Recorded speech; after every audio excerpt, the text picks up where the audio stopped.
The Legend of Korra was released in 2012 and ended in 2014. Many fans believe Korra pales in comparison to Aang. Whenever Avatar is mentioned, off the bat, people always put Aang onto a pedestal.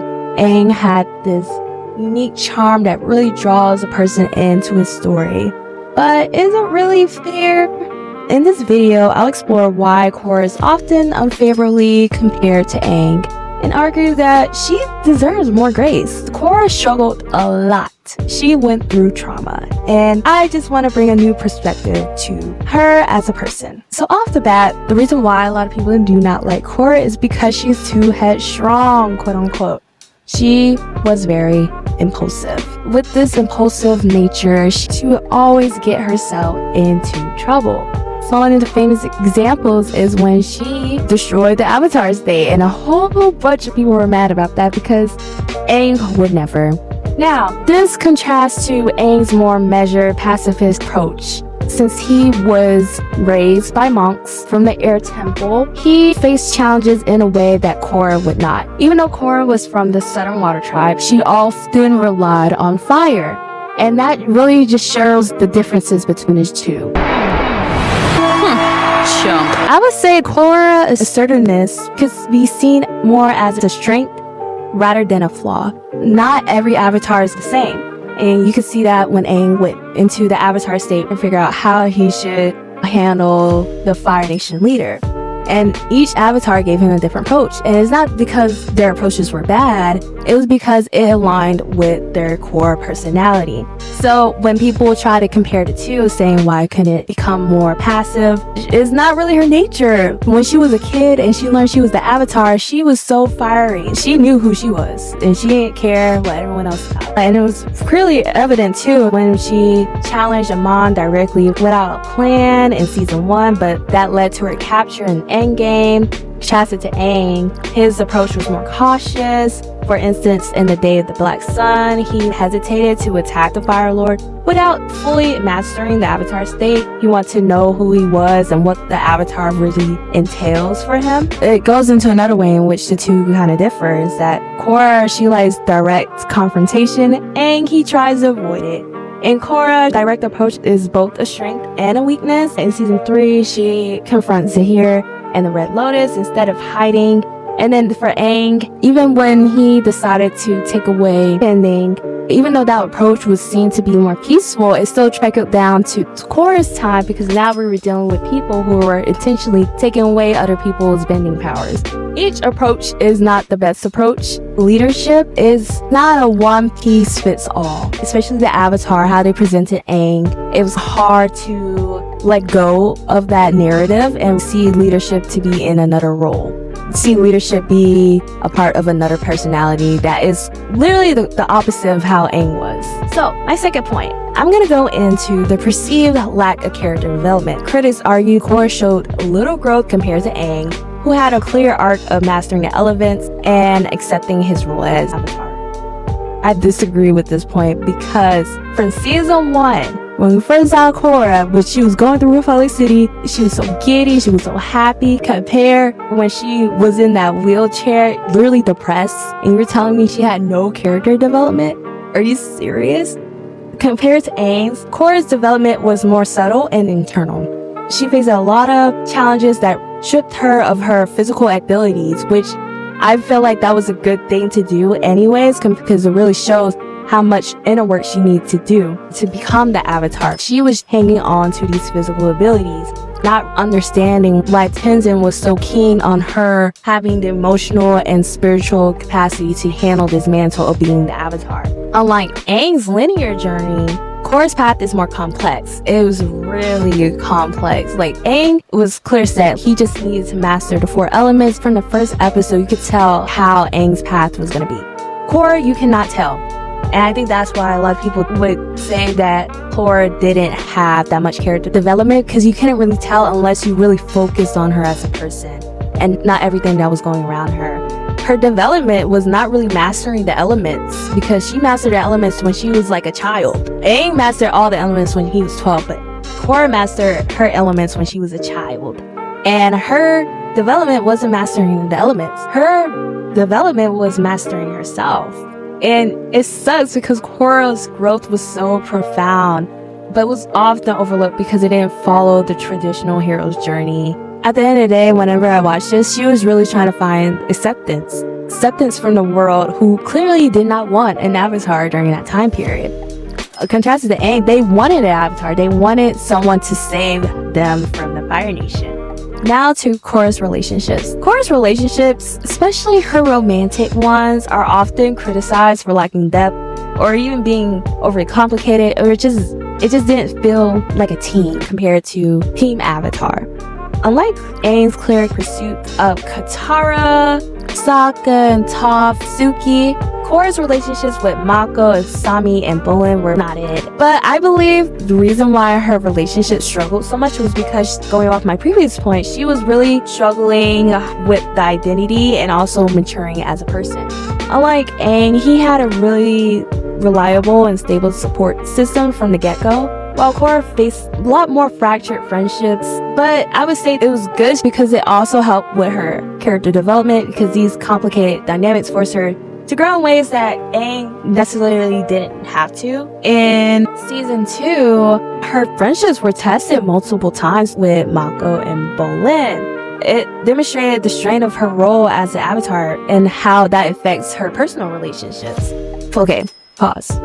Everything that happened in Korra's timeline was in the fault of what happened in Aang's timeline, okay? So Korra's story is very unique because she had to deal with the consequences and the trauma from the previous generation on top of the trauma that they have in present day. So it's so different compared to Aang. You cannot compare the two because they went through completely different struggles. And it makes sense as to why Korra didn't have that stable friendship, is because the people that she surrounded herself with had struggles from their parents and were struggling in present day. Even though they love Korra as a person, it's still the fact that their parents' generation was basically teaching them about authority and not trusting authority, just all this type of stuff. So it would be hard for Korra to make friends, especially her headstrong nature as well. She always gets into trouble. Sometimes not on purpose. She was just learning what it means to be the Avatar because she was sheltered. And I believe her friendships shelter her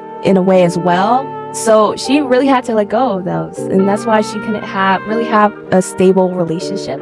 I get why people don't like this, because Aang, he had a pretty stable relationship with his friends and who he surrounded himself with, even if he didn't get along with them at first. But it's the differences in their personalities in the time, like I said before. Now, this one I personally didn't like. Her being passed around the friend group. Now, not only does she have to deal with fractured friendships, she had to deal with fractured relationships. Korra literally was passed around the whole friend group. First Bolin, Mako, and then Asami. I think that's the main reason why she couldn't have a more stable friendship, was because the writers wrote her in a way to constantly be in pursuit of someone on the team. And it gets messy when you're dating someone's ex. This type of criticism is rooted in the idea that Korra's worth is more tied to romantic relationships rather than her as an individual.